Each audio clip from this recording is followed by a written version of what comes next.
what is a card game?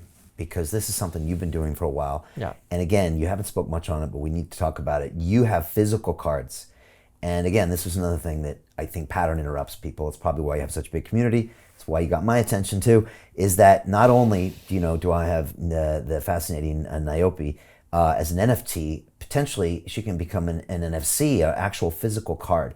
And I don't know much about physical cards and card games. Okay. But you are an old school guy. Oh, yeah. And I mean, I think you might even have some with you. This is my passion. I'm a super geek of the card game. You are? Okay, you cool. can't imagine. All probably, my life is about that. Really? Oh, about yeah. the card games? Oh, yeah. I used to play Dungeons and Dragons as a kid. Did you play to that? I did. So easy. Okay. And then I also played Atari. So I had one world where there's... The 2600, the Atari, the first one, the wood? Yeah, with like the wood. Yeah. The yeah. tanks. You know what's up. Yeah, the wood, yeah. Yeah, you know what's up. All right. So I knew that experience where there was no cards and there was just, you're in the game interface. And then I knew the Dungeons and Dragons where it was more creative, maybe fewer rules. You had some objects, but we didn't have cards. So when I hear about card games, I always never really know what's happening. I heard of Magic the Gathering. So Magic the Gathering, Dungeons and Dragons, I used to play too, also. And in fact, what's happened in 1993, Richard Garfield created a game called Magic the Gathering. And everything starts from that. This is one of the most, complicated game on the world because you have like several rules and it's going up and up and up. And it was super exciting because it's like everything about like you are a wizard, I'm a wizard. We have like some creature, some land, and we have to build the strategy to beat your opponent. And it's everything about like your brain, how you're gonna feel it and how you're gonna feel, the match. The thing is, on Magic the Gathering, the match is around 25 minutes to 1 hour to play against someone. You don't have like maybe this time, to spend it. You have competition, and I go, to many competition, and like people starting, at 7 in the morning and finish at midnight, and they do like the 11 match, and they start like to be like qualified, for the second day and to play to this game. Magic was the first generation of game and changing the rules about the collectible. Okay. Why? Because when this saga starts, they have like a different card with different price, and more the card is rare, more the price will go up.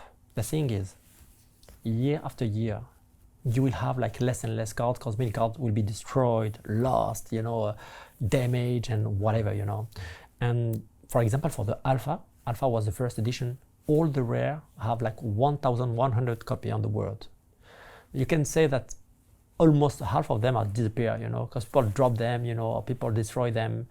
On this 500, like still, you will have maybe 100 of them will be graded. Graded is like you have it on perfect condition, like very good. You on the crystal case that you're gonna send on Beckett or PSA, on the US to give you like a number. So it's coming to 1 to 10 and you will have a price. Today, the Black Lotus is one of the most expensive cards on Magic. Alpha, 9.5. The price is around 800,000. Why? People are crazy? Absolutely not. It's like a piece of art.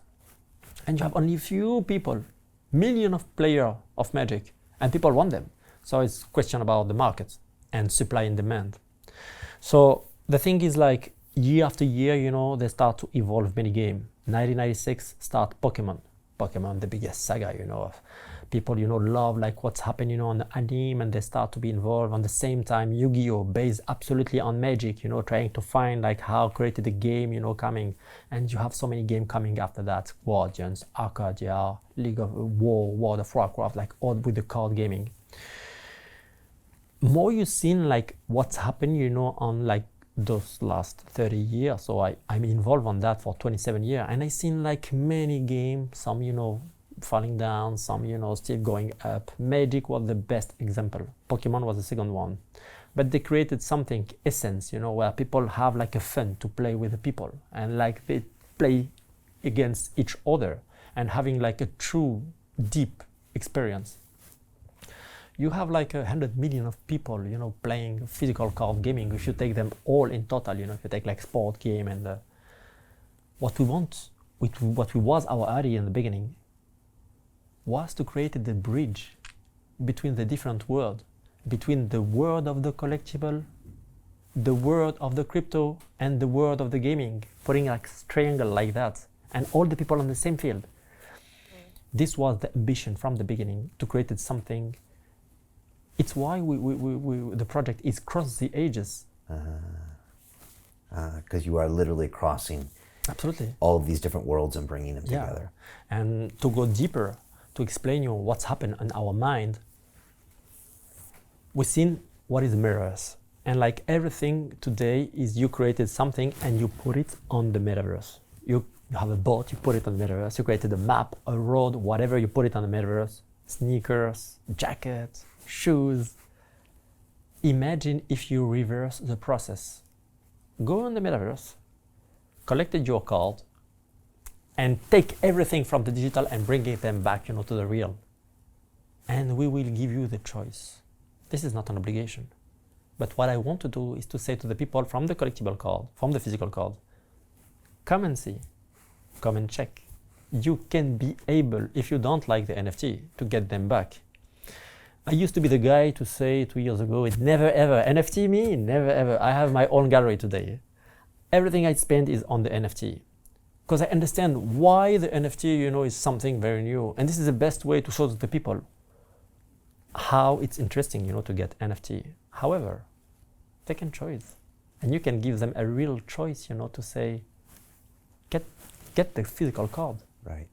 Less you will have the card, more the price will be high.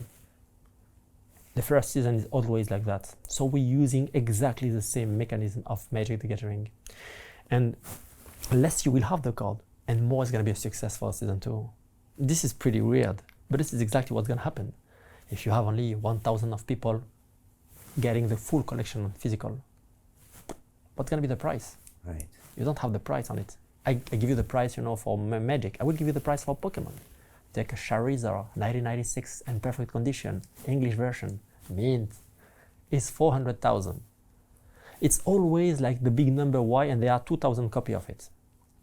Because it's question about like how many people, will want to get it. So when you created an IP, a stronger IP, year after year, and I expect with the crypto space and blockchain, it's going to be like XXX for the speed.